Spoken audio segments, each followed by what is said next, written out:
श्रोतेहो नमस्कार. आपण ऐकत आहात स्माइल एफएम रेडिओ स्टेशन 90.8. श्रोतेहो, सद्यस्थितीला पाहाल तुम्ही तर भारत देशामध्ये सर्वत्र सायबर क्राईम हे गुन्हे सर्वत्र घडत आहेत आणि सायबर क्राईम या गुन्ह्यासंदर्भात तुम्ही पाहाल तर खूप सारी जनजागृती केली जाते. या संदर्भात आज जनजागृतीसाठी आपल्याकडे माळशिरस तालुक्याचे डीवायएसपी माननीय श्री शिरगावकर साहेब आपल्यासाठी आलेले आहेत. प्रथमतः स्माइल एफएम रेडिओ स्टेशनच्या टीमतर्फे मी शिरगावकर साहेब यांचं स्वागत करतो आणि आजचा जो आपला कार्यक्रम आहे सायबर क्राईम या विषयावरती आपण बोलण्यासाठी पुढे जाऊया. सर्वप्रथम सरांना मी पहिला प्रश्न विचारेन की सर, सायबर क्राईम म्हणजे काय ते तुम्ही आमच्या सर्व श्रोत्यांना सांगाल का? सायबर क्राईम म्हणजे या इंटरनेटच्या विश्वामध्ये लोकांनी आपलं आयुष्य सुखकर व्हावं म्हणून वेगवेगळ्या ज्या इक्विपमेंट वापरले जातात, मोबाईल, लॅपटॉप, टॅब किंवा इतर बऱ्याचशा ज्या इलेक्ट्रॉनिक गोष्टी आहेत ज्या वापरल्या जातात, आणि त्याच्या माध्यमातून लोकांची फसवणूक केली जाते किंवा त्याची बदनामी केली जाते किंवा अफवा पसरवल्या जातात. ह्या सर्व गोष्टी म्हणजे सायबर क्राईम म्हणतात त्याला. अच्छा, सायबर क्राईम हा जो सद्यस्थितीला फोफावला आहे, हा कोणकोणत्या प्रकारे होतो आणि याचे वेगवेगळे प्रकार आहेत ते पण तुम्ही आमच्या श्रोत्यांना सांगा. यामध्ये सर्वात जास्त हा क्राईम जो आहे तो मोबाईलवरून होतो. लोकांना वेगवेगळ्या अननोन नंबरवरून कॉल्स येतात आणि त्यामध्ये मी बँकेतून बोलतोय किंवा मी आर्मी ऑफिसर बोलतोय, मी पोलीस बोलतोय किंवा मी डॉक्टर बोलतोय, आणि अशा पद्धतीने त्यांच्याशी बोलणं करून त्या लोकांना त्यांच्या बोलण्यामध्ये घेतलं जाऊन त्यांना काही लोभ, आशा, मोह दाखवून त्यामध्ये त्यांची आर्थिक फसवणूक केली जाते. हे फोनद्वारे जास्त प्रमाणात केलं जातं याच्यामध्ये. अच्छा. त्यानंतर व्हॉट्सअपला बऱ्याच वेळा व्हॉट्सअप किंवा कुठल्याही सोशल मीडियाच्या लिंकद्वारे तुम्हाला लिंक पाठवली जाते त्याच्यावर.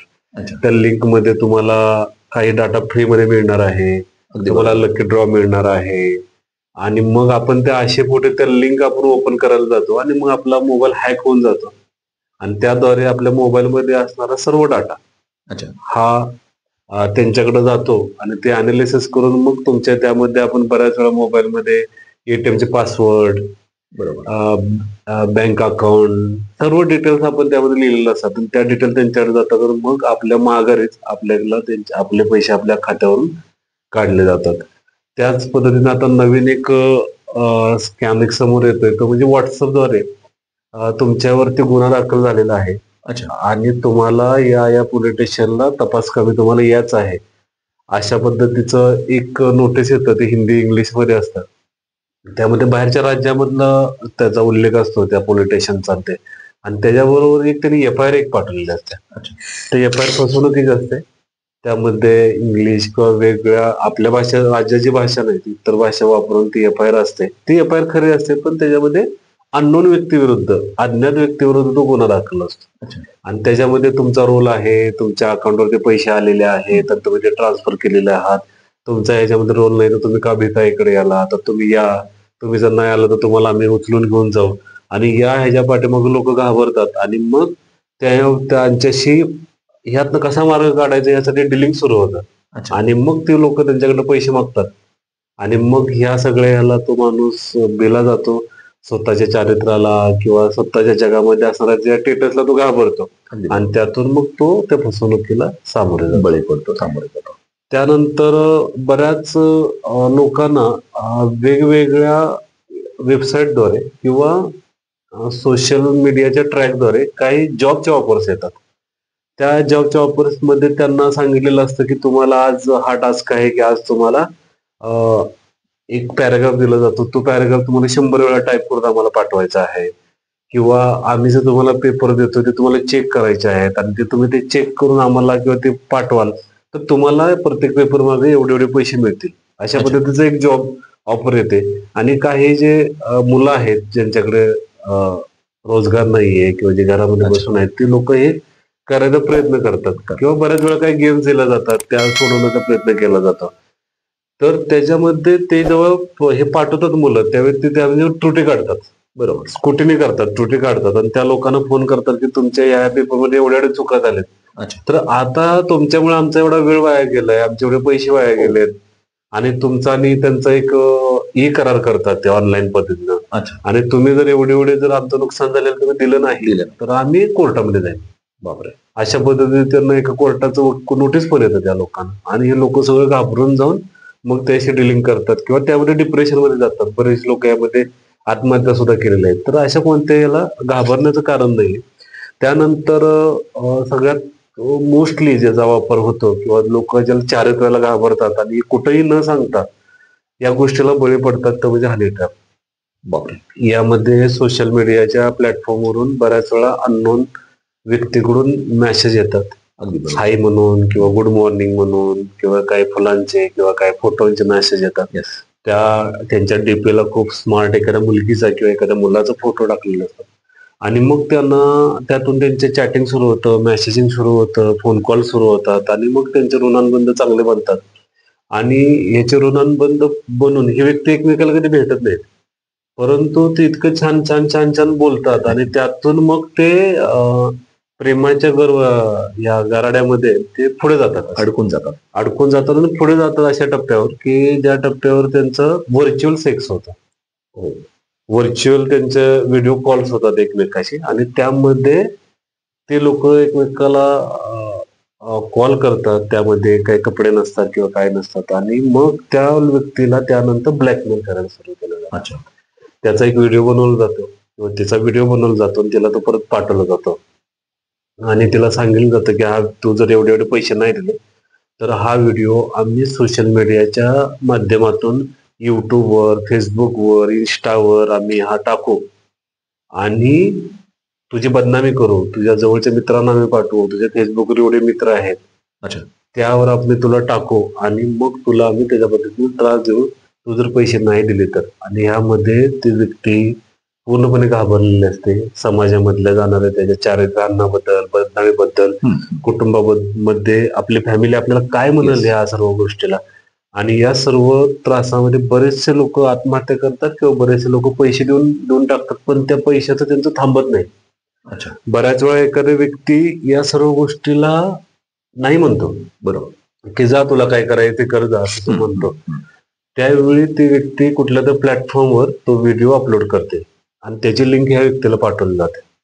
ती लिंक ज्यावेळी या व्यक्तीला येते त्यावेळी तो व्यक्ती ती लिंक एखाद्या प्लॅटफॉर्म बघितल्यानंतर एकदम घाबरतो, बरोबर, आणि मग तो त्यांच्याशी डिलिंग करतो. परंतु आपल्याला एक गोष्ट यात माध्यमातून मला सांगायची आहे की ह्या जगात असा कोणताही प्लॅटफॉर्म नाहीये की त्या प्लॅटफॉर्मवर अशा पद्धतीचा व्हिडिओ जर टाकले तर ते ठेवले जातात. 2 मिनिटाच्या आत ते व्हिडिओ सगळे इरेज केले जातात आणि तुम्हाला ज्यावेळी लिंक पाठवली जाते त्यावेळी तुम्ही पटकन ते बघता. तुम्ही जर ते 5-10 मिनिटानंतर जर तुम्ही बघितलं तर तुम्हाला ते लिंक इरेज झालेलं तुम्हाला लक्षात येईल. तर अशा पद्धतीनं या हनी ट्रॅपमध्ये कुणी फसू नये. सर, आता जसले एखादा हनी ट्रॅप मधला एखादा किस्सा वगैरे तुमच्या म्हणजे कारकीर्दमध्ये असा घडलेला आठवत असेल तर शेअर करा तुम्ही प्लीज. हो, नक्कीच. मी ज्या प्रिव्हियस पोस्टिंगला होतो त्या ठिकाणी एक चांगले उद्योगपती होते आणि त्यांचा माझा एका केसच्या संदर्भानं संपर्क आला होता. तर त्यांनाही अशा पद्धतीनं कॉल्स यायला लागले आणि मग त्यांनी एक दिवशी त्यांना कॉल केला. त्यांनी तो व्हिडिओ कॉल केला. पुढच्या व्यक्ती सहमती होती, यांची व्यक्ती सहमती होती. मग त्यातून त्यांना ते प्रेशराईज करायला लागले आणि मग त्यांना ते सांगायला लागले की तुमचा एवढा टर्नओव्हर आहे, तुमच्या बँकेमध्ये एवढे पैसे आहेत तर ते पाहिजे, नाही तर मी तुमच्या मिसेसला तुमच्या जवळच्या ह्याच्यामध्ये मी पेपरला वगैरे सगळीकडे हे करेन आणि प्लॅटफॉर्मवर पाठवेन.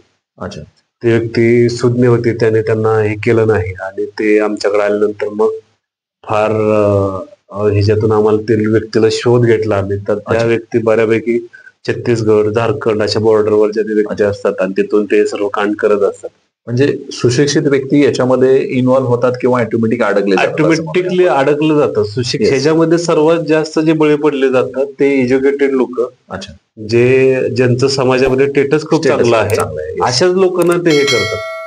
असा जो काहीच उद्योगधंदा करत नाहीये किंवा ज्याच्याकडे काहीच पैसे नाहीयेत त्या व्यक्तीला असले कॉलच येत नाहीत. जे व्यक्ती बिझी आहे, ज्या व्यक्तीकडे पैसे आहे, ज्याचं समाजात स्टेटस आहे, अशाच व्यक्तीला कॉल येतात. बऱ्याच वेळा असा एक नवीन एक फ्रॉड हे आलेला आहे की काही पेड ऍप आहेत त्याच्यामध्ये, त्या पेड ऍप मध्ये तुम्ही कुठलाही नंबर टाकला आणि त्या नंबरवरून तुम्हाला कुणाला जर कॉल करायचा असेल हा. तर त्या नंबरवरून कॉल येतो.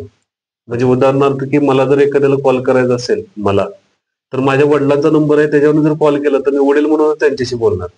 हा, म्हणजे व्हॉइस चेंजर. व्हॉइस चेंजर किंवा त्या नंबरवरूनच कॉल येतो डायरेक्ट. अच्छा म्हणजे माझ्या वडिलांचा जो नंबर असेल त्या नंबरवरूनच कॉल येणार अच्छा अच्छा किंवा मेसेज येतात त्या नंबरवरून. अच्छा. आणि त्याच्यामध्ये मग मला आता 10,000 रुपयाची गरज आहे, 5,000 रुपयाची गरज आहे, तर अर्जंटमध्ये पाठव असं हे करून आपण पटकन ते जीपे करून मोकळं होतो. अगदी बरोबर. आणि मग आपण ज्यावेळी वडिलांच्या नंतर बोलतो किंवा तुम्हाला पैसे आले का, हा. तर ते म्हणतात मी कुठं पैसे मागितले होते. मग तू म्हणतात तुमचा तर मला कॉल आला होता. अगदी बरोबर. तर अशा पद्धतीचे कॉल येतात. ज्यावेळी अशा पद्धतीचे कॉल येतात त्यावेळी आपण रिटर्न कॉल करून, ज्यावेळी तुम्ही रिटर्न कॉल करणार त्यावेळी त्या व्यक्तीला जाणार नाही, तुमच्या खऱ्या व्यक्तीला जाणार आहे. तर अशा पद्धतीचा कधीही कॉल आला पैशाचा मागण्याचा किंवा काही Confirmation फोटो घेणं किंवा काही डाटा मागणं, जर कॉल आला तर मग तुम्हाला ते कन्फर्म करणं फार गरजेचं आहे त्या व्यक्तीला.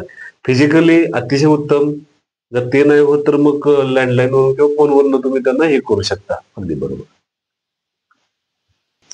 सरजी, खरं तर अजून एक प्रश्न माझ्या मनामध्ये घोंगवतोय, कारण आपली जी लोकसंख्या आहे ती जवळपास 143 कोटीच्या आसपासची आहे. आता हे प्रशासकीय काम आहे, सायबर क्राईमची खूप मोठी टीम देखील भारतामध्ये उपलब्ध आहे, तरी देखील लोक हे गुन्हा करतायत. परंतु हे आपण टाळणं किंवा या फ्रॉड पासून दूर राहण्यासाठी आपण काय संदेश द्याल जनतेला? सगळ्यात महत्वाचा संदेश आहे की जागरूकता सगळ्यात महत्वाची याच्यामध्ये. अगदी बरोबर. प्रत्येक व्यक्तीनं जर तो सोशल मीडिया प्लॅटफॉर्मवर आहे येस किंवा जो डिजिटलायझेशन या जगामध्ये जगतोय येस. आणि तो त्याचा वापर करतोय, तर त्याची जागरूकता फार महत्वाची आहे. अच्छा अच्छा. त्याचबरोबरचा आपला डाटा जो आहे, तो डाटा जो आपले पिन कोड आहेत, पासवर्ड आहे, बरोबर. बँकेचे डिटेल्स आहेत, येस. त्यानंतर आपले इन्व्हेस्टमेंट कुठं आहेत, शेअर मार्केटचं काय असेल किंवा आपले काही पर्सनल फोटोज, पर्सनल डाटा हा आपण Yes. जो मोबाईल मध्ये ठेवतोय किंवा कुठल्याही इलेक्ट्रॉनिक डिव्हाइस मध्ये ठेवतोय, हे सगळ्यात हानिकारक आहे. अच्छा. तर हा जो आपल्याला डाटा जर हे करायचा असेल तर तो पूर्णपणे खाजगी आणि पर्सनल त्याचा यूज आपल्याला करता आला पाहिजे. ते या कुठल्याही सोशल मीडियावर तो येता कामा नये. येतात. आपले जो सोशल मीडियाचे जे अकाउंट आहेत ते प्रायव्हेट आहेत का बघणं गरजेचं आहे. त्याच्यामध्ये दोन आहेत, प्रायव्हेट आणि पर्सनल. बरोबर. तर प्रायव्हेट आणि पब्लिक. तर जे पब्लिक आहे ते बऱ्याच वेळा आपल्याला सेटिंग मध्ये आपण जाऊन ते पब्लिकचे हे काढत नाही, त्यामुळे आपला डाटा सर्व लोकांना दिसतो. बरोबर. म्हणजे अशा डाटाचा वापर करून बऱ्याच वेळा आपले फेक FB अकाउंट बनतात, येस. फेक इन्स्टाला अकाउंट बनतात आणि बरोबर. त्याद्वारे आपल्या काही जवळच्या व्यक्तीला मेसेज जातात. येस. आणि त्या मेसेजमध्ये बऱ्याच वेळा कुठला तरी एखाद्या कर्नलचं किंवा एखाद्या शासकीय अधिकाऱ्याचं फर्निचर विकायचं आहे हा हा. आणि ते खूप स्वस्तात मिळणार आहे, तर हे माझे मित्र आहेत, त्यांचा हा कॉन्टॅक्ट नंबर आहे, तुम्हाला जर गरज असेल तर त्यांना कॉन्टॅक्ट करा. बरोबर. म्हणून अशा पद्धतीचे फेक अकाउंटवरनं मेसेज आपल्या जवळच्या व्यक्तीला जातात. अच्छा. आणि ते जवळची व्यक्ती आपल्याला खात्री न करता ती व्यक्ती अशा भूलथापांना बळी पडते. ती व्यक्ती म्हणते हो साहब मेरे फ्रेंड है, अच्छा. तो आपको मैं वो 2 लाख का है, मैं आपको 50,000 में देता हूँ, लेकिन पहले वो बुक करने के लिए आप 10-15 हजार रुपये भेज भेजना दीजिए पड़ेगा. क्योंकि सुबह से 4-5 लोगों के फोन आए थे मुझे. आणि त्या अशा ह्याच्यामध्ये त्या व्यक्तींची त्याच्यामध्ये फसवणूक होते. बऱ्याच वेळा ह्या ज्या लिंक ओपन होतात, लिंक येतात, तर ज्या कामाच्या नाही आहेत. म्हणजे मला सर्व लोकांना सांगायचं आहे की ह्या जगात फुकट काही मिळत काय मिळत नाही. अगदी बरोबर आहे सर. तर अशा कुठल्याही फुकट येणाऱ्या कुठल्याही ऍपला किंवा कोणत्याही लिंक आपण ओपन करू नयेत, ज्यांना आपला डाटा जाऊ शकतो, आपला हॅक होऊ शकतो.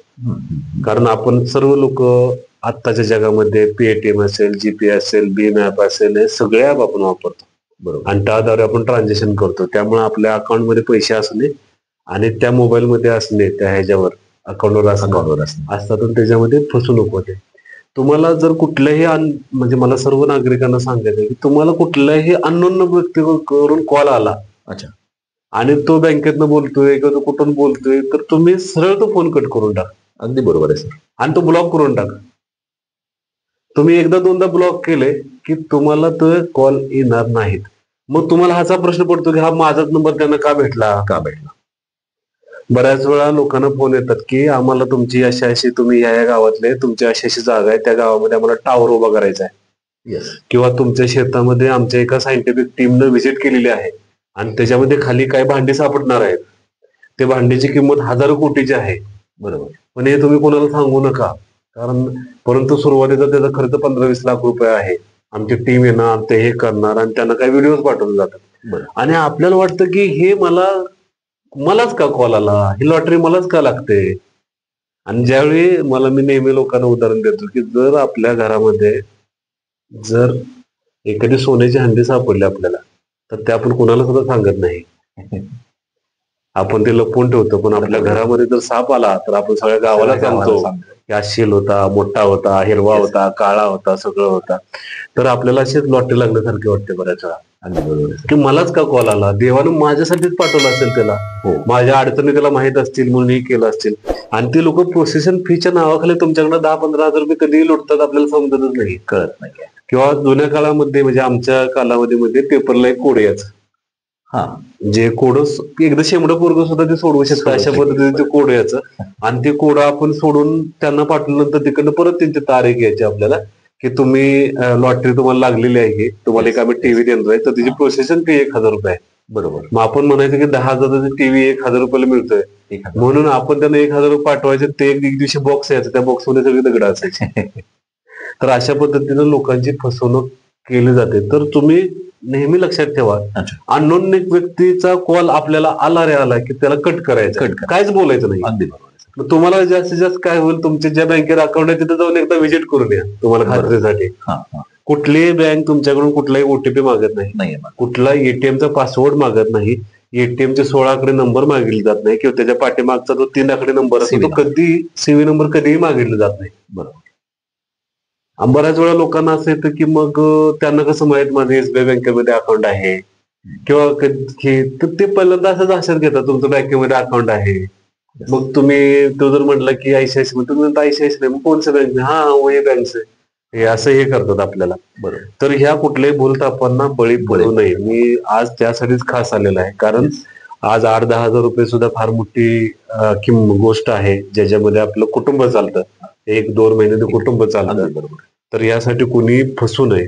सर, जर समजा चुकून एखाद्याकडून ही घटना घडलीच आणि तो सायबर फ्रॉड मध्ये अडकलाच, तर त्याच्यासाठी काय अंमलबजावणी करता येईल? म्हणजे कुठे संपर्क साधावा त्यांनी, कुठे केस करावी, किंवा त्याच्या संदर्भात मार्गदर्शन करा. सगळ्यात महत्वाचं, ज्यावेळी अशा गोष्टी चाललेल्या असतात त्यावेळी तो व्यक्ती डिप्रेशन मध्ये असतो आणि तो त्याचा वेळ घालवत असतो. कारण त्याच्यामध्ये एक ताकद येऊन तो पोलीस स्टेशनला येण्यासाठी तो जेवढा वेळ घालवतो तेवढा वेळ न घालवता त्याने डायरेक्ट पोलीस स्टेशनला आलं पाहिजे. अच्छा, महत्वाचं, अगदी महत्वाचं. म्हणजे तुम्हाला कधी वाटलं की तुमच्या अकाउंटवरून 5-10-20 हजार रुपये गेलेले, तर तुम्ही तात्काळ पोलीस स्टेशनला आला, किंवा 1930 नंबर सायबर क्राईमचा नंबर आहे, त्याला जर तुम्ही कॉल केला तर आणि त्याच्यावर तुम्ही कंप्लेंट टाकली तर त्याची प्रोसेस तुरंत सुरू होऊन जाते. अगदी बरोबर सर. काही लोकांना बऱ्याच वेळा पोलीस स्टेशनला गेलो काही चांगले अनुभव आले नसतील कदाचित, परंतु आता प्रत्येक पोलीस स्टेशनला 4 कर्मचारी, 1 अधिकारी हा सायबर एक्सपर्ट म्हणून त्याची ट्रेनिंग केलेलं आहे, त्याची नियुक्ती केलेली आहे. जरी तुमचे पैसे गेले तर तुर्तास लगेच थांबवता येतील, किंवा पुढे जाणारे पैसे थांबवता येतील. किंवा तुमचे जर फेसबुकला किंवा इंस्टाला किंवा कोणत्याही सोशल मीडियाच्या ह्याला जर फेक अकाउंट बनवले असेल तर ते तात्काळ बंद करण्याची प्रक्रिया सुरू होऊन जाईल. तुम्ही जेवढं लेट पोलीस स्टेशनला येणार तेवढे तुमची जास्त मोठी फसवणूक होण्याची शक्यता नाकारता येत नाही. अगदी बरोबर. सर, अजून एक प्रश्न. ऍक्च्युअली आता सर्वत्र 5G जमाना आहे, आणि या 5G जमान्यामध्ये प्रत्येकाचे बँक अकाउंट असेल किंवा इकॉनॉमिकल जे व्यवहार आहेत ते सगळे इंटरनेट बँकिंग कनेक्टिंग आहेत. आता ह्याच्यापासून वाचायचंच म्हटलं तर अजून काही पर्याय तुमच्याकडे आहेत का? हा, जर तुमच्याकडे पर्याय आहेत त्याच्यामध्ये की जे तुमचं मोठं अकाउंट आहे, जे हेवी अकाउंट आहे, ज्या अकाउंटवरून सर्वात जास्त पैसे येतात त्याच्यामध्ये ट्रान्झॅक्शन होतात, तर मग मला त्यासाठी एक पर्याय वाटतो की तुम्ही अजून एखाद्या बँकेमध्ये दुसरं अकाउंट काढणं गरजेचं आहे. अगदी बरोबर. आणि ज्याच्यामध्ये तुम्हाला रेग्युलरली म्हणजे जे मेन अकाउंट आहे त्याला कुठलाही इंटरनेटचा टच द्यायचाच नाही, म्हणजे त्याचा ऍप घ्यायचाच नाहीये, किंवा ते फिजिकली अकाउंट मेंटेन करणं, फिजिकली अकाउंट मेंटेन करणं, आणि त्या अकाउंटवरून एका छोट्या अकाउंटवर ते पैसे घेणे, आणि त्याच्यावरून तुम्हाला दैनंदिन गरजासाठी ज्या गोष्टी लागतात, हा म्हणजे टीव्ही रिचार्ज असेल, मोबाईल रिचार्ज वगैरे, या गोष्टी ज्या जीपे, अगदी आता आपण साधं दूध आणायला गेलो तर आपण 10 रुपये जीपे करतो आता ह्याच्या. अगदी बरोबर आहे. तर एक सेकंड अकाउंट मध्ये तुम्ही त्याचा वापर करू शकता. टोटली ते फिजिकली अकाउंट असणं गरजेचं आहे. त्याच्यामध्ये ऑनलाईन टच कुठे, ऑनलाईन टच त्याला कोणताही न ठेवता, तुम्हाला जर दररोज जर ट्रान्झॅक्शन असेल तर मग तुम्ही चेकद्वारे करा, डीडद्वारे करा. Yes sir.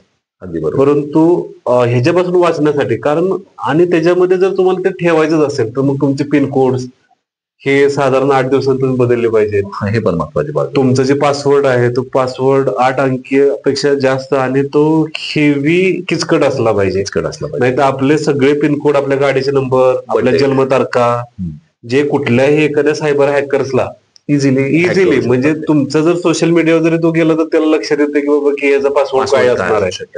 तर ते फार इझिली ते ट्रॅक करतात. अगदी बरोबर आहे सर. म्हणजे ज्यावेळी ते तुमचं अकाउंट एखादा हॅक होतं बरोबर. त्यावेळी तुम्हाला पहिलाच प्रश्न त्याच्यामध्ये तुमचा पासवर्ड ठेवत असताना एक प्रश्न विचारलेला असतो अच्छा. की तुमचं आवडतं पेट कुठलं आहे किंवा आवडती तारीख कोणती आहे. त्याच्यावरून त्याला लक्षात येतं की तुमचा पासवर्ड काय असणार आहे. अगदी बरोबर. तर पासवर्ड हे हेवी आणि किचकट असले पाहिजे. सरजी, महत्वाचा अजून एक प्रश्न असा आहे की सद्यस्थितीला तुम्ही जिकडे पाहाल तिकडे चिटफंड हा एक व्यवहार, आर्थिक व्यवहार खूप मोठा फोफावला. या संदर्भात तुम्ही श्रोत्यांना काय मार्गदर्शन कराल? चिटफंड म्हणजे थोडक्यात एक विषय आहे. थोडक्यात छोटी बेसीची मोठी बेसी म्हणजे चिटफंड आहे. तर यामध्ये काही लोक आपल्याला टच होतात आणि ते सांगतात की तुम्ही एवढे एवढे पैसे लावा, त्याचे आम्ही तुम्हाला 6 महिन्यात 8 महिन्यात दानदुपट करून देतो. बरोबर. आणि ते काही लोक उदाहरण देतात की याचं झालं त्याचं झालं आणि त्यांची एक लिंक असते. अच्छा. की त्याला एका व्यक्तीला 4 लोक खालचे तयार करायचे, त्या 4ने Yes. परत 8 तयार करायचे, असं त्यांचं हे असतं. आणि मग ते अगदी सुटाबुटा चांगल्या ठिकाणी त्यांचं ऑफिस असतं, सुटाबेटा त्यांच्याकडे चांगल्या गाड्या असतात. खूप मोठी मोठी उदाहरणं आपल्या महाराष्ट्रामध्ये घडलेली आहेत. म्हणजे आपल्या माळशिरस तालुक्यामध्ये वेदांत्री सारखं सुद्धा प्रकरण आहे. हो. तर लोकांना असे लोक जेव्हा अप्रोच होतात त्यावेळी लोकांचा लोभ आणि मोह फार वाढतो. आणि मी तुम्हाला परत एकदा सांगतो, या जगामध्ये फुकट काही मिळत नाही. आणि कष्टाचा घाम तुम्ही घासल्या, तुमचा जोपर्यंत तुम्ही कुठलीही गोष्ट करत असताना घाम येत नाही किंवा तुम्हाला त्रास होत नाही तोपर्यंत कुठले पैसे येत नाहीत. असेच कुठे पैसे लावले म्हणून तो येत नाही. सुरुवातीला ज्या कंपन्या तेजीमध्ये असतात, ह्या ज्या छोट्या छोट्या कंपन्या मोठमोठ्या होत जातात, या तेजीमध्ये असतात त्यावेळी लोकांना रिफंड देतात सुरुवातीला. अगदी बरोबर आहे सर. परंतु एकदा का त्यांच्या आवाक्याच्या बाहेर ते गेलं की मग ते काही पैसे येत नाहीत लोकांना. आणि मग आपण म्हणतो की ही लोक पैसे परत कसे देतात Yes. लोकांना. तर त्याच्यामध्ये 2-3 पद्धती आहेत. पहिलं म्हणजे हे सगळे लोक भारतामध्ये ज्याला मान्यता नाही असे क्रिप्टोकरन्सीमध्ये पैसे लावतात. जे क्रिप्टोकरन्सी आपल्या शेअर मार्केटच्या 1000 पटीने मोठं आहे. अच्छा. आणि त्याच्यामध्ये एखाद्या दिवसात रुपयाचे 10 लाख रुपये सुद्धा होऊ शकतात आणि 10 लाख रुपयाचा रुपया पण होऊ शकतो एखाद्या तासामध्ये. अच्छा. असे सुद्धा ते क्रिप्टोकरन्सीचं हे आहे. तर क्रिप्टोकरन्सीचं काय बहारच्या देशामध्ये ऑफिसेस काढतात हे लोक आणि त्या ठिकाणी रात्रीचे बसून ते क्रिप्टोकरन्सीमध्ये पैसे लावतात आणि मग त्यातनं पैसे आल्यानंतर लोकांना डिस्ट्रीब्यूट केलं जातं. बरं. परंतु सुरुवातीला हे पैसे येतात, पण क्रिप्टोकरन्सीमध्ये हे जेव्हा लोक डुबायला सुरुवात होतात त्यावेळी हे लोक एक खंड घेतलेले पैशामधलं बी ला काय देतात, सी ला काय देतात, डी ला काय देतात आणि त्यांचा तो प्रपंच जो असतो तो 5-6 महिने टिकवतात. त्या कालावधीमध्ये त्यांनी ज्या काही प्रॉपर्टीज घेतलेल्या असतात त्या प्रॉपर्टी विकून जे लोक त्यांना तगारा लावलेले असतात तेवढ्याला पैसे देऊन ते फरार होऊन जातात. अगदी बरोबर आहे सर.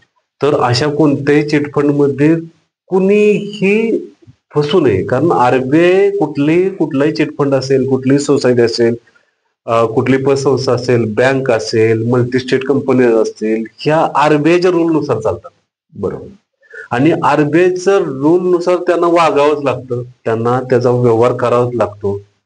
त्या ज्या पतसंस्था किंवा ज्या या चिटफंड आहेत किंवा काही बँक आहेत जे त्याला हे करतात, म्हणजे ते रूल्स मोडून ते काही तर करण्याचा असा प्रयत्न करतात त्यावेळी ते नक्कीच खड्ड्यामध्ये जातात. अगदी बरोबर. त्याचा पिरियड सुरुवातीला जर असेल तर 1-2 वर्ष ते एकदम फुल फ्रेज मध्ये असतात आणि ते एकदा डबघायला गेले की 5-6 महिन्यामध्ये पूर्णपणे डबघायला जातात ते आणि लोकांना काही मिळत नाहीत. आणि ह्यामध्ये लोकांचं आर्थिक नुकसान होतं, मानसिक नुकसान होतं. बऱ्याच वेळा लोकांनी इतर लोकांच्याकडे मागणी करून पैसे त्यात लावलेले असतात. बायकोचं, आईचं, घरच्यांचं सोनं मोडून त्यानं पैसे लावलेले असतात. बऱ्याच लोकांनी आपलं घर, आपली जमीन मॉर्गेज ठेवून पैसे काढलेले असतात. आणि काही लोकांनी तर आपल्या बरोबर काय आपल्या नातेवाईकांना, मित्रांना त्याच्यामध्ये पैसे गुंतवायला लावलेले असतात तर ती लोक त्याच्या पाठीमागे लागतात. तर अशा कोणत्याही चिटफंड मध्ये कुणीही पैसे गुंतवू नयेत असा मी सगळ्यांना सल्ला देईन. जर तुम्हाला सुरुवातीला जाणवलं की असे काही लोक आम्हाला टच होत आहेत येस आणि असं येत आहे तर आम्हाला जरी तुम्ही सांगितलं तर आपलं गोपनीय नाव ठेवून आम्ही त्या लोकांच्यावर पोहोचून त्यांना ह्या गोष्टी करण्यासाठी प्रिव्हेंट करू शकतो आपण. Yes sir. पण त्याकरता आपल्याला टच होणं गरजेचं आहे. मी माझा नंबर आपल्याला देऊ इच्छितो ह्या माध्यमातून सर्वांना, की जर माळशिरस तालुक्यामधल्या लोकांना जर कधी माझी गरज वाटली तर 24 तास कधीही मला फोन करू शकतात. पण बऱ्याच वेळा लोक मला व्हॉट्सअपद्वारे हाय, गुड मॉर्निंग, गुड नाईट अशा पद्धतीचे मेसेज करतात आणि मग त्यामुळे मग आपलं हे होऊन जातं, म्हणजे वैयक्तिक आयुष्य थोडंसं आमचं धोक्यात येतं. तर तुमची खरंच गरज आहे तर आपण कधीही रात्री अपरात्री मला फोन करा. मी 24 तास आपल्यासाठी उपलब्ध आहे. माझा नंबर आहे 9527513100. इंग्लिशमध्ये सांगतो 9527513100.